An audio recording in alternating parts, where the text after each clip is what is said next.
All right, you're listening to Eternal White Boy Summer Radio, the cyberbully, and a special announcement from me, the cyberbully. Ladies and gentlemen, we got him. We got the son of a bitch. Gerald, the so-called intern gnome that turned out to be an elf after all. We found him hiding, running scared, but he couldn't hide from us. No, he tried.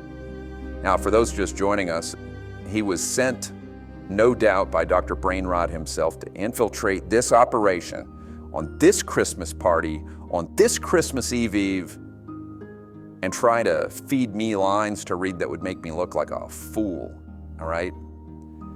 But just like a father who catches his teen son smoking a cigarette, we're gonna make him smoke the whole pack. So I've got Gerald here listening, and I'm gonna read what he gave me right to his face. So without further ado, a little bit more of this beautiful Christmas poem from Gerald the so-called gnome. All right, let's see. These normies with their joy, he mogged in the mirror. Their vibes are too high. Time to bring the black pill nearer. So he slid down the mountain on his gyat so wide, with a sleigh full of sacks and his dog Max by his side. Max was a good boy, but even he knew.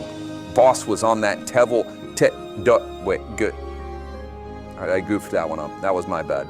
I actually feel like I have to apologize for Gerald. Look, you did hard time here in the airship. Stop tickling me. Daryl's over here trying to stick his fingers up my shirt because they're cold.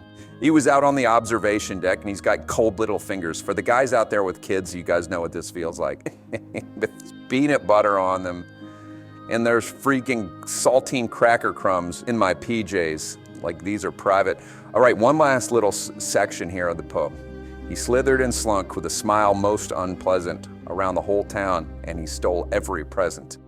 That sounds familiar. Little plagiarism of the Grinch.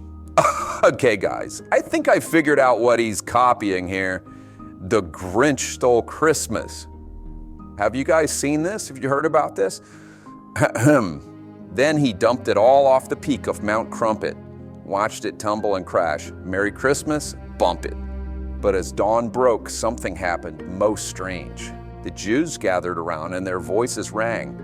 They sang without presents, without trees or feast. Hand in hand, pure joy, not one bit decreased. It just seems like he phoned it in for a little while there and just started doing basically the Grinch.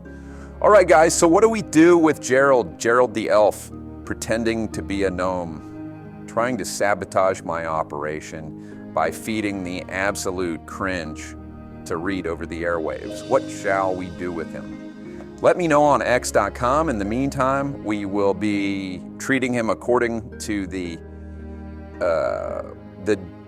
dictates of the Geneva Convention with a few slight amendments, a few tweaks, as it were.